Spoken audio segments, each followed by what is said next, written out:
There was always a tension in Melissa's family gatherings. That fake warmth that sits just below boiling. The kind that scalds if you breathe too deeply. Her people were the kind that wore politeness like jewelry. Flashy, rehearsed, and cold to the touch. We'd gather at her parents' place. Big enough for show, small enough to feel crowded. Every room smelled of wine and old photographs. Every seat had history I didn't belong to. That night, I took my usual place at the far end of the table. Not at the head, that was for Melissa's father, but near enough to be useful. Near enough to pass plates, refill glasses, catch whispers. They joked around me, not with me. I laughed at the right times. Smiled like I belonged. That's what being a stepfather is. Isn't it? Standing in the right spot without taking up too much space. Ethan sat across from me, 13 now, with that new kind of smirk. The kind boys grow into when they've realized they can wound and watch. His voice had that cracking, unpredictable register, part child, part something darker. He'd been quiet most of the meal. I took it as a blessing. Melissa was glowing. That fake happy glow she wore when her family was watching. She called me babe a few times too loud. Just enough affection to paint over the cracks. Her mother caught it, smiled tightly. Her sister watched us like a sociologist. Curious, detached, judging. We were halfway through dessert, dry cake, too much frosting, when the conversation drifted to summer plans. Someone mentioned the sports camp Ethan had been accepted to. Expensive, competitive. Melissa had bragged about it for weeks. Ethan shrugged, stabbed his fork into the frosting, and said it like he was commenting on the weather. My real dad will pay for everything. Not loud, but not quiet either. It landed like glass shattering under the table. Nobody moved. Her aunt shifted in her chair, glancing between us. Melissa blinked, fast. Her father coughed and reached for the wine. One of the cousins snorted, probably thinking it was a joke. But Ethan's face didn't flinch. His eyes never left mine. I felt the weight of that sentence settle on my chest. Not for what it meant, but for what it erased. Melissa didn't say a word. Not a single word. She didn't correct him. Didn't laugh it off. Didn't lean over to scold him gently like she used to when he mouthed off in front of guests. She just kept eating. And in that silence, the entire room agreed. I was nothing more than a stand-in. I didn't respond. Not out loud. I didn't want a scene. I'd made enough sacrifices for this family. I wouldn't give them the performance they were baiting. I picked up my coffee, cold now, took a slow sip and gave Ethan a nod. Quiet nod. Like I agreed. Because in a way I did. I didn't sleep that night. Melissa asked once if I was okay. I said I was fine. She kissed my cheek. Rolled over. Fell asleep like she hadn't just watched her son spit in my face and wiped it away with silence. At 3:14 a.m. I was still awake. My jaw hurt from clenching. My mind was running loops. 6 years. 6 birthdays. 6 winters of shoveling snow before they woke. 6 tax returns. 6 summers of paying for camps, cleats, new school clothes, phone plans. Ethan's real dad, Derek, hadn't shown up to a single parent-teacher meeting. Hadn't remembered a single birthday on time. Once, Ethan cried because Derek forgot to call for Christmas. I stayed up that night assembling a bike he'd never thanked me for. And now I was being erased, right there at the table like I was a placeholder on a family seating chart. I got up before sunrise, made coffee, left before Melissa woke. I didn't go to work. I drove across town in silence. My hands were steady, movements automatic. Parked. Sat in the car a full minute before getting out. The building looked like any other office. Beige walls, clean windows, fake plants in the lobby. But this was where marriages ended and obligations got measured in ink and witness signatures. The receptionist asked if I had an appointment. I said no. I told her I needed paperwork for legal guardianship revision and financial withdrawal. She nodded like she'd heard it 100 times. Maybe she had. Less than an hour later, I was sitting across from a young lawyer with clean shoes and tired eyes. I told him what I wanted. No spite, no drama, just clarity. I wasn't trying to hurt them. I wasn't filing for separation. I wasn't interested in making demands. I just wanted to untie my name from theirs, from the contracts, the automatic payments, the insurance policies. Every string I had quietly knotted over the years. He asked me if I was sure. I said I was. He asked me if I had discussed it with Melissa. I said I hadn't and wouldn't. I had nothing left to explain. By the time I left, the sun was higher and the streets louder. I walked past people with bags of groceries, kids in strollers, couples laughing about something small. I didn't envy them. I didn't feel anything. There's a moment when a man understands he's been playing a part. Not living a life, but performing one. And when that curtain drops, when the audience walks away, you don't scream. You don't fight. You walk off stage. That's what I did. I got home around noon. Melissa was on the phone, probably her sister. I could hear her laughing in the kitchen. She smiled when she saw me, eyes scanning my face for clues. "Hey, you disappeared early." "Yeah," I said. "Had to take care of something." She waited for more. I didn't offer it. I walked into the office, locked the door, and started pulling files. Bank accounts, credit cards, tuition portals, health insurance. Everything that had my name on it and Ethan's beneath it. One by one, I removed myself. Some things required calls. Others just a few clicks. I didn't hesitate. This wasn't revenge. This was an audit. I was done sponsoring a story I wasn't allowed to speak in. That night, Melissa made pasta. We ate quietly. Ethan was glued to his phone. "Camp starts next month," she said casually. I nodded. "I know. He's excited." "I'm sure he is." She looked at me then, really looked, like she could feel something shifting, something thick and quiet rolling in. But she didn't ask. She never did. Not when it mattered. After dinner, I washed the dishes. Ethan left his plate at the table as usual. As I rinsed, I pictured the camp registration bill arriving at Derek's doorstep. I imagined him reading the number, sweat prickling his neck, wondering how the hell he'd afford it. I smiled. Not out of cruelty, but out of truth. The bill came 7 days later. Melissa was on the porch trimming her roses. I was in the kitchen, feeding documents through the shredder.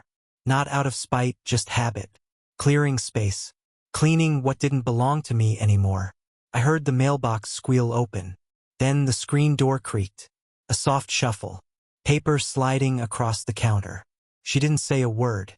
Just set it down and left it there like a trap. It was a thick envelope. Padded. Certified. I already knew what it was. Sports training registration, camp, gear, coaches, insurance, travel.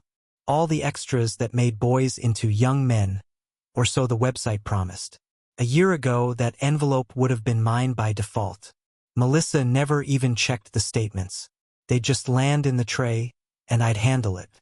The quiet accountant of someone else's future. But not this time. I didn't open it. I left it there all day, untouched, like a dead animal someone was hoping I'd bury. That night, while we were brushing our teeth in silence, Ethan appeared in the doorway, hair wet, phone in hand, that same smirk, but cracked now, chipped around the edges. Hey, he said, there's like a mistake or something. Camp's asking for a payment. Says the card bounced. You should probably call them. I didn't turn around. I watched him in the mirror. There's no mistake, I said calmly. That's not my card anymore. He frowned, blinked. What do you mean? You always pay for that stuff. I looked at him, really looked. Not anymore. His mouth opened, closed. He wanted to argue, but the math didn't check out. Not this time. He left without a word. Melissa didn't ask what that was about. She dried her hands, turned off the light, and climbed into bed like the air hadn't just shifted. That was the start of the silence. It wasn't loud at first. It didn't come with slammed doors or yelling. No fireworks, just absence. Ethan got quieter. His music didn't blast through the walls anymore. He stopped playing Xbox in the living room, stopped inviting his friends over. He lingered more, ate slower, watched me with something between suspicion and calculation. Melissa stayed polite, cheerful even, overcompensating. She kissed me on the cheek more often, asked about my day, called me honey, in that drawn-out way that sounded rehearsed. But she was always on her phone, stepping outside to take calls, standing on the back patio, whispering into the receiver with her hand cupped over her mouth, like I couldn't see. Sometimes she'd come back in with red eyes. Sometimes she'd slam the door harder than she meant to, but she never brought it up, never named it, and I didn't ask. I'd made my move, and now I was letting the silence do what I never could with words. 2 weeks later, Ethan finally cracked. It was late. I was sitting in the garage, wiping down tools I didn't need to use. Old habit, muscle memory, a man's way of pretending he still had things to fix. The door opened. Ethan stepped inside. He didn't say anything at first, just stood there, arms crossed. Then, "You're really not gonna pay for it?" I set the wrench down, turned to him slowly. "No, but it's camp," he said, as if that word alone should shake the foundations of the world. "I know. I need it. The team expects me there." "I'm sure they do." His mouth twisted, frustration swelling into something more childish than cruel. "You're doing this because of what I said, aren't you?" I didn't flinch. Yes. That surprised him. He expected denial, expected me to play the saint again, to say it's not about that, or I still care, or you're just a kid. But I didn't offer him a parachute. I let him fall. He stepped back like I'd slapped him. "That's not fair," he muttered. "It was just a joke. People say stuff. I didn't mean it." I tilted my head. "You meant it enough to say it in front of 10 people. You meant it enough to make sure your mom didn't stop you." "She didn't," he paused. "She just didn't want to make a scene." I stood up, walked past him, looked him in the eyes. "You made the scene. She chose not to clean it up, and I chose to remember it." He stared at the ground, chest heaving. "So that's it? You're just gonna pretend I'm not your kid anymore?" I smiled, not out of cruelty, just tired truth. "I never got to pretend I was your father." The next few days were hollow. Melissa cooked more, made pancakes in the morning, tried new dinner recipes. She was trying to keep the stage lit, as if the show could go on. Ethan didn't eat with us. He stayed in his room. The door stayed closed. I started noticing the small things. No more dad in his voice. Not that he'd used it much before, but it was always there when he needed something. Now nothing, just silence. One night, I passed by his room, heard the low hum of his voice. "No, he won't. He's done. I don't know. Just ask him." He was on the phone. Probably Derek. Good. Let them work it out. Melissa tried once, just once, to reopen the topic. It was a Saturday. Rain outside. She brought me coffee in the study. Sat on the edge of the couch with that tight smile she wore when preparing for battle. "You know," she said, stirring her cup. "He didn't mean it. That night, he was just showing off, trying to impress his cousins." I sipped my coffee, waited. "He's a kid," she continued. "They don't think. They just talk." I nodded. "And what about you?" She blinked. "What do you mean?" "You didn't say anything either. You let it sit there. Let it grow." Her fingers curled around her mug.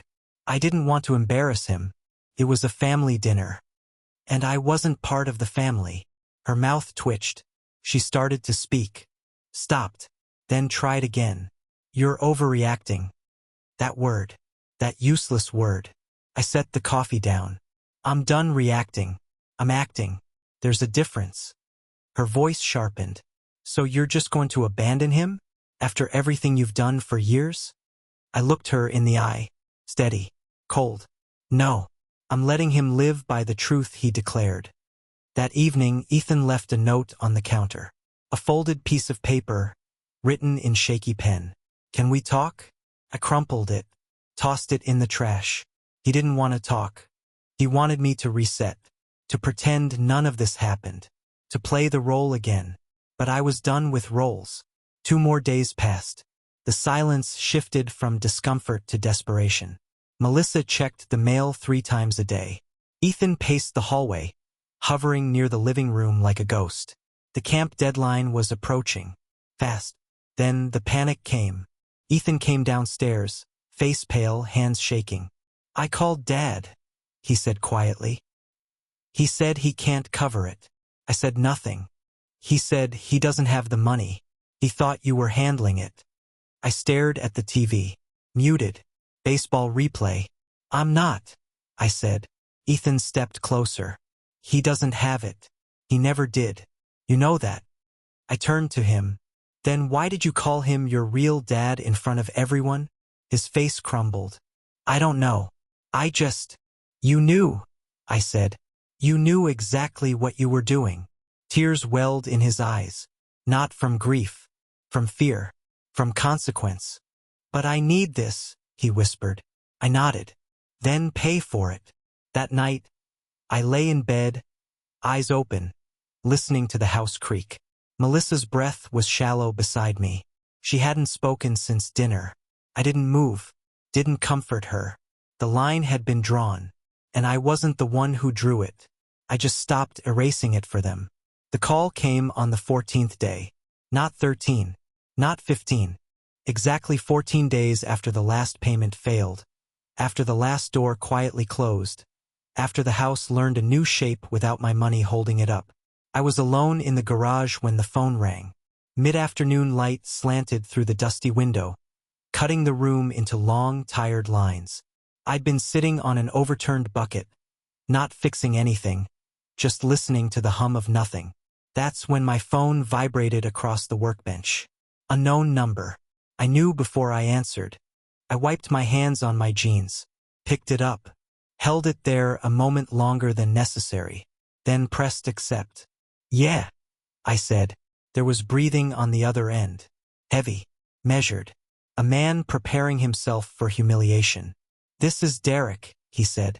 "Ethan's father." I didn't correct him. I didn't say biological. I didn't say real.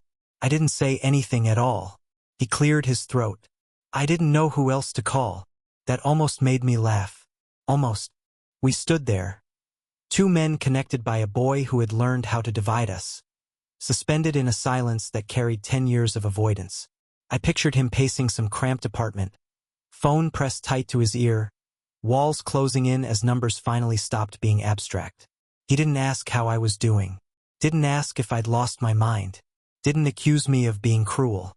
That's how I knew this was real. "I got the bills," he said quietly. "Camp, equipment, insurance, all of it." I said nothing. "They're a lot."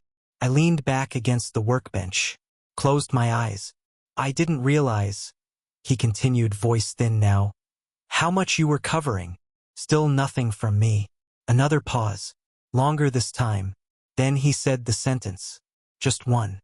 "I can't afford this, never could." No anger. No shame disguised as rage. Just truth, stripped bare and useless in the air between us. I felt something settle in my chest then. Not satisfaction. Not triumph. Understanding. Of course he couldn't afford it. That was the whole structure. The silent agreement nobody ever spoke aloud. I would pay. He would exist in name only. And Ethan would grow up believing one man loved him, and the other was just there. "I figured you might want to know," Derek added, softer now. "He's upset. Melissa too." I almost told him what Ethan had said at dinner. Almost explained how words turn into contracts when nobody bothers to tear them up. But I didn't. Instead, I said, "You're his father." "Yes," he replied quickly. Too quickly. "I know." "Then this is between you and him." The line went quiet. "I'm not calling to fight," Derek said. I thought maybe you didn't realize what this would do." I opened my eyes, looked around the garage, the tools, the shelves I'd built, the order I kept because chaos had already taken enough from me. "I realized exactly what it would do," I said. He exhaled, long defeated. "I wish things were different," he muttered. "So do I." And for the first time since I'd known his name, that was true. The call ended without goodbye. No resolution, no agreement, just the click of reality locking into place. I stood there a long time after, phone still in my hand, listening to the silence rush back in. 14 days. That's how long it took for the truth to make its way through the system. 2 weeks for the illusion to collapse. 2 weeks for the man who'd been spared responsibility to finally touch it and recoil. When I went back inside, Melissa was at the kitchen table. Papers spread out. Numbers circled in red ink. Her mouth tightened when she saw me. "That was Derek," she said. "I know. He told me what you said." I poured myself a glass of water. Took a slow drink. "He can't pay," she continued. "Not all of it. Maybe some. Eventually. But not now." "I know." She stood up then. Hands braced on the table like she might tip over. "So what are we supposed to do?" I met her eyes. Calm. Still. "You're supposed to listen," I said. "The same way I did." She shook her head, voice rising. "This isn't some lesson. This is Ethan's future." "No," I said. "This is Ethan's choice catching up to him." She stared at me like she didn't recognize my face. "You're enjoying this," she accused. "You're punishing him." I shook my head. "I'm not paying to be erased." Her jaw trembled. She sat back down slowly, as if gravity had doubled. "You didn't even argue with him," she whispered. "At dinner, you just agreed." "Yes," I said, because for once he was honest. The room filled with that thick, useless quiet again. The kind that signals an ending long before anyone says the word. Upstairs, Ethan's door was closed. I could hear him moving around, packing, unpacking, not knowing what came next. I thought of Derek's voice, that single sentence, the confession hidden inside it. Never could. And suddenly, the past 10 years snapped into focus. Every missed payment, every excuse, every absence, every time I'd stepped in without being asked, and without being thanked. I had been the solution to a problem no one wanted to admit existed. Until now. Melissa rubbed her temples. "This can't go on," she said quietly. "No," I replied. "It can't." And in that moment, before lawyers, before signatures, before the word divorce was spoken aloud, we both understood something had ended. Not because of anger, because the numbers finally stopped lying. Melissa didn't say the word divorce that night. She circled it, tiptoed around it like it might detonate if spoken too directly. She made tea she didn't drink. She folded laundry that didn't need folding. She watched me across the room like I might vanish if she looked away. But I was already gone. Not physically, not yet, but in the ways that mattered. We were both ghosts by then, haunting the same walls out of routine. Took her 2 more days to say it. We were sitting at the dining table. The same table where Ethan had drawn the line. The table where she hadn't defended me. Her hands were folded, nails chipped from nervous picking. She wouldn't meet my eyes. "I've been thinking," she said. "Maybe it's time we go our separate ways." There was no tremble in her voice, no crack, just exhaustion, an equation solved too many times. I nodded. Once. She stared at me like she was waiting for a fight. When it didn't come, she added, "It doesn't have to be ugly." I almost laughed. Not because it was funny, because it was too late for ugly. The rot had been quiet, patient. It didn't scream. It spread. "I'm not angry," I told her. "Not anymore." She looked surprised, like she'd prepared for war and found an empty battlefield. "Then why?" she started but didn't finish. The rest of the sentence died in her throat. Why had I stopped? Why hadn't I just swallowed it again? Why hadn't I played the role? Why had I let her son fall? Because pretending was more violent than walking away.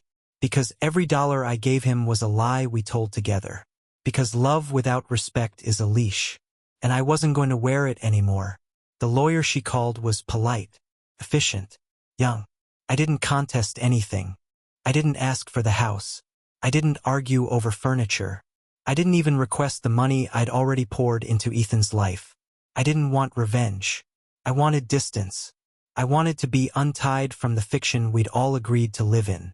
In the paperwork, it said, irreconcilable differences. What it meant was irrecoverable truth. She moved out a week later. Ethan went with her, of course. Not a word from him. Not an apology. Not even another insult. Just silence. Fine. Let silence carry what their voices never did. The first night alone in the house was louder than I expected. Not in sound, in memory. The scrape of Ethan's chair across the floor. Melissa's laugh down the hallway. The clatter of dishes from family dinners I'd paid for. Echoes of a man I used to be. I walked from room to room, turning off lights. Every bulb felt like a lie. I stood in Ethan's room last. Empty now, bare, but full of shadows that didn't leave with him. The posters still on the walls. The cleats I bought under the bed. A notebook I flipped through, expecting anger, teenage scribbles, some trace of guilt. But there was nothing. Just a name that wasn't mine, signed over and over again in the margins. Derek, written like a wish. I didn't cry. I'd done my grieving before the papers were signed. Grief isn't loud. It's not some storm you survive. It's quieter, duller. It's the moment you stop hoping they'll come around, that they'll see what you gave. It's the moment you realize the thanks isn't coming, that it never was. 3 weeks passed. I started waking earlier, drank my coffee on the porch without looking at my phone, cut the lawn slower, let the silence stay where it belonged. I got a letter from the school. Ethan hadn't made it into camp. Missed the deadline. The fees were never paid. A line at the bottom said the spot had been given to someone else. I didn't feel satisfaction. I felt clarity. The world doesn't wait for children who spit on the people building their path. One morning, a letter came for me. Handwritten. Melissa. I opened it slowly, like a bomb that might still go off. It was short. Michael, I don't expect forgiveness. I know I let it go too far. I told myself that silence was neutral, that avoiding the fight was better than starting one. But I see now that my silence was the choice. I let Ethan believe you were a wallet, not a father. And I let you believe that love didn't need defense. For what it's worth, I'm sorry. Melissa, I read it once, then again. It was the first honest thing she'd said to me in months, maybe years. But it came too late. Words without action are noise. And I'd lived in noise long enough. I didn't write back. What was there to say? That she was right? That I'd known for years? That every time I worked overtime for Ethan's school, I wondered if I was investing in something that would never pay back? That when I watched Derek give him gifts once a year, shiny, hollow things, and saw Ethan's face light up like they meant more than my sacrifices, I felt something inside me harden. No, let her sit with her silence the way I had. Let her learn its shape. Ethan tried once. A single message. I didn't mean it like that. That's all he wrote. No name, no greeting, no apology. Just a string of words that said nothing. I deleted it, because he had meant it like that. Maybe not in full, maybe not with calculation, but enough to cut. And once a boy learns he can hurt you and still be fed, he never stops swinging. I kept the house.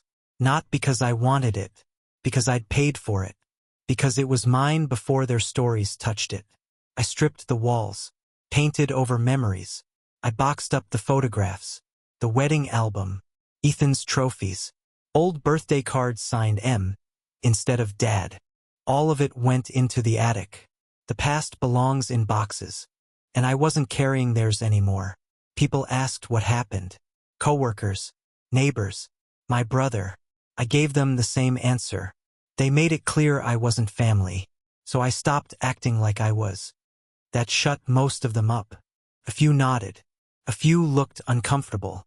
One man pulled me aside and said, "You're not the first. He'd done it too. Years ago. Raised another man's kid. Paid the bills. Then got told he was nothing when it mattered. It happens more than anyone admits. Stepfathers are built for erasure. Expected to give like blood but bleed in silence. Well, not anymore. It's been 5 months. I haven't seen Ethan. Haven't heard Melissa's voice since the day the papers were finalized. I get updates through people I never asked to speak. He's not doing great. Grades dropped. No team. No routine. Derek vanished again, surprise. Now they see the hole I used to fill. But it's not mine anymore. And I won't be guilt into plugging it again. Sometimes I sit on the porch and watch the families down the street. fathers with their kids, laughter that sounds clean, daughters on bikes, sons learning how to throw a football. I wonder if they know what they have, if they understand that presence isn't enough, that love without respect is just labor, that being called dad means nothing if the word comes cheap. People will judge me, say I gave up, say I should have kept giving until he came around.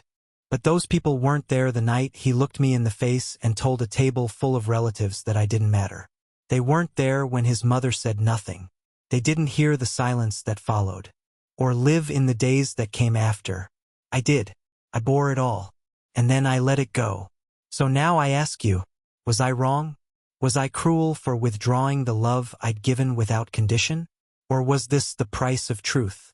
Tell me, if your name had been erased from the family you built with your own hands, would you have kept paying? Would you have stayed? Or would you have done what I did? Finally and fully, walked away.